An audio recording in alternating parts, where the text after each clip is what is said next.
Hey everybody, it's Friday morning movie reviews. This is my movie phone voice. This is Louis Angel, and I'm here with, Nathan C.K. and we are going to be reviewing two of the year's best: The Disappointments Room and When the Bough Breaks. Why don't you do yours first? All right, so I saw The Disappointments Room, and then you saw When the Bough Breaks. Because we're stupid. And so we didn't see them both. We saw them separately. Yeah. So that sounded really confusing. I made that more confusing than it was.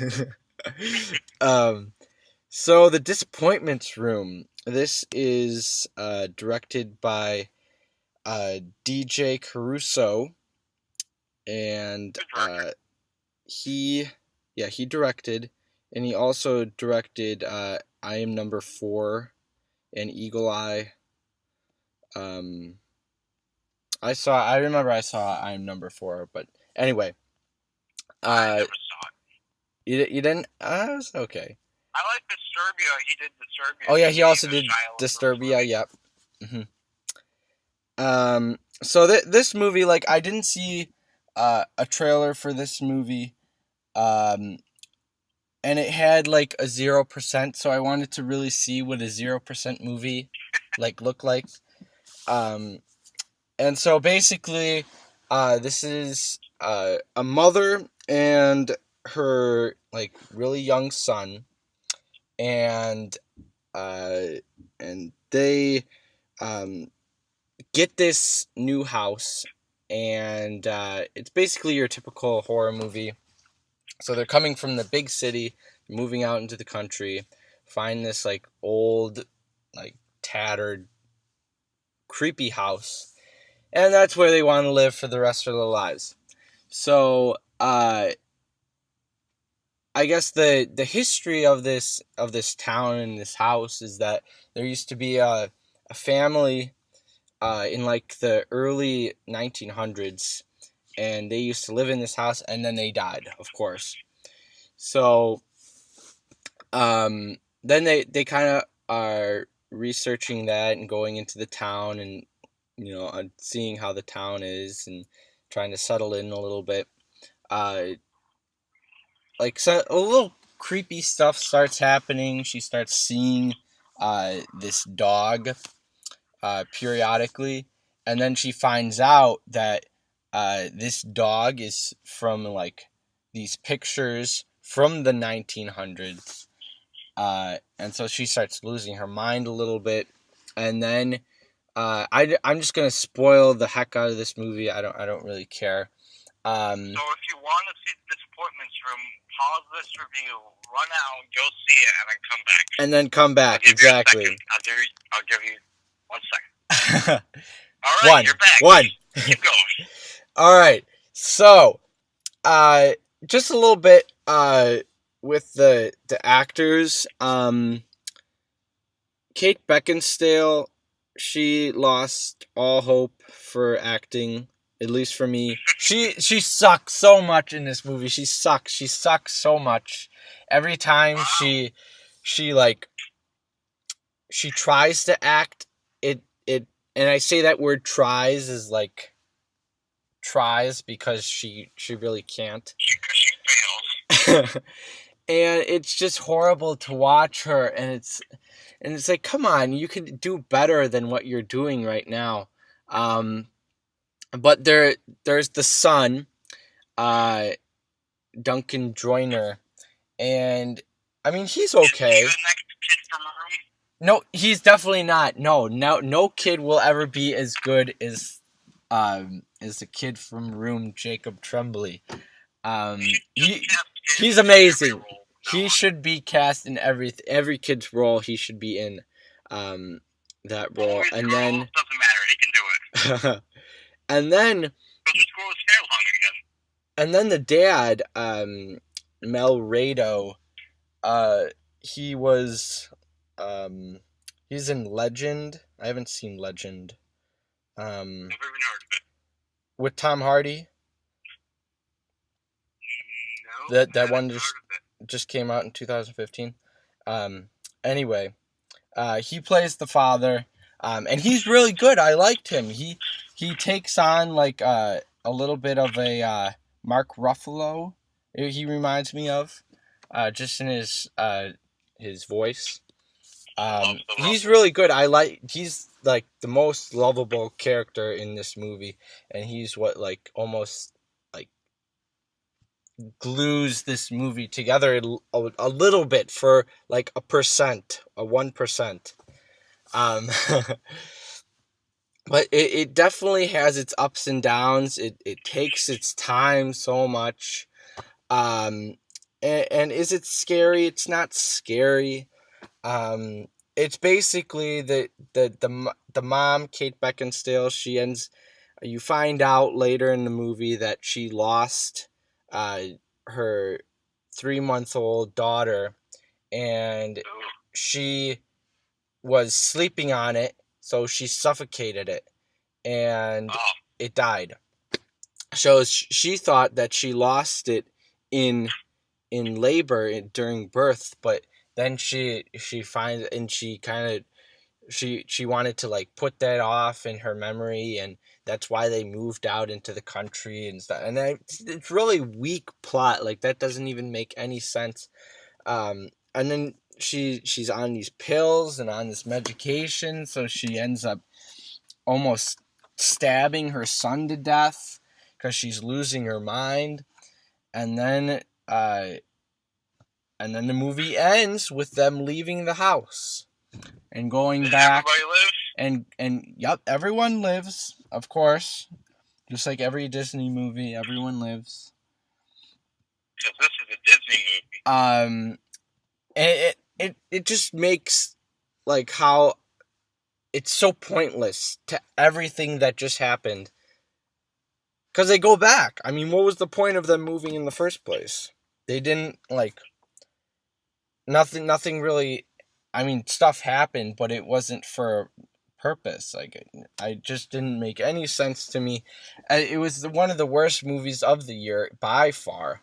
And I don't know. I want to see how bad your movie is compared to my movie. Well, what are you giving yours? As far as ratings go, this is definitely this is like a 0.4 out of 5. I think that's the lowest ever for me. Yeah, that's definitely the lowest. I think in our 50 maybe videos. Since our videos so far, that's definitely the lowest. That I know that's the lowest. No movie has been that bad.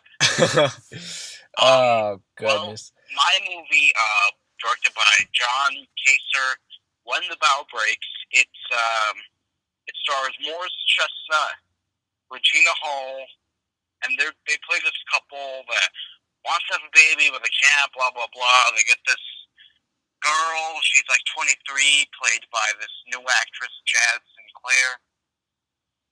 She's gonna be the surrogate mother. Surprise, surprise. We see in the trailer, it gives everything away. She's nuts. She's crazy. She's really pretty, right? She could not act to save her life. She could not. If acting was shooting a fish in a barrel, she couldn't do it. She couldn't even. She's one of the worst actresses I've ever seen. She's a very pretty girl. She should just be a model. If you watch the trailer, she makes this really... She has this smile with, like, her eyes up, like, and she does it, like, almost every frame in the movie, so many frames, is just, it's Regina Hall on one side of the screen, Morris Chestnut on the other, and they're talking to each other, but in the background is Jazz Sinclair making this stupid smile, looking at right camera, just, like telling the audience, like, you know I'm crazy, you know what's gonna happen. She's such an atrocious actor. Good God, I could have given a better performance. Wow. I mean, in this movie, it's basically when the hand that rocks the cradle, which is a better movie. It's the same plot, kind of, sort of. Mm-hmm. Just crazy woman trying to split up this couple. This movie is so in the direction. Good God, the This guy has no sense of pacing whatsoever. The same scenes happen, just almost a third of the scenes in this movie are Regina Hall's character. She's a chef who becomes the CEO. It's stupid. She goes off to, I gotta go away for the weekend, and then this girl tries to seduce Morris Chestnut. He's like, no. That same scene, it's so over and over and over again. I was thinking to myself, like, what the hell? This doesn't count as movie.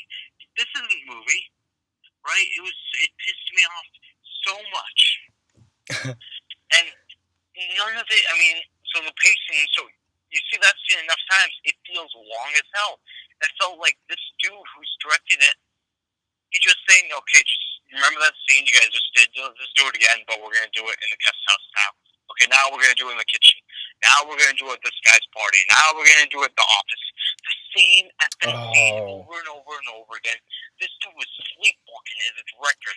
His job, it was atrocious. I hated it. And this movie is just horrible. There's nothing good about this. There is no good. They just waste actors that can act.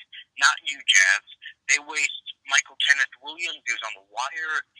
He's a really good actor. Morris Chestnut. I hate this movie. There's no one redeeming quality about this piece of crap. I hate it. I didn't realize I hated it this much until you got me talking about it. This is, without a doubt, the worst movie of the year so far. There are no redeeming qualities.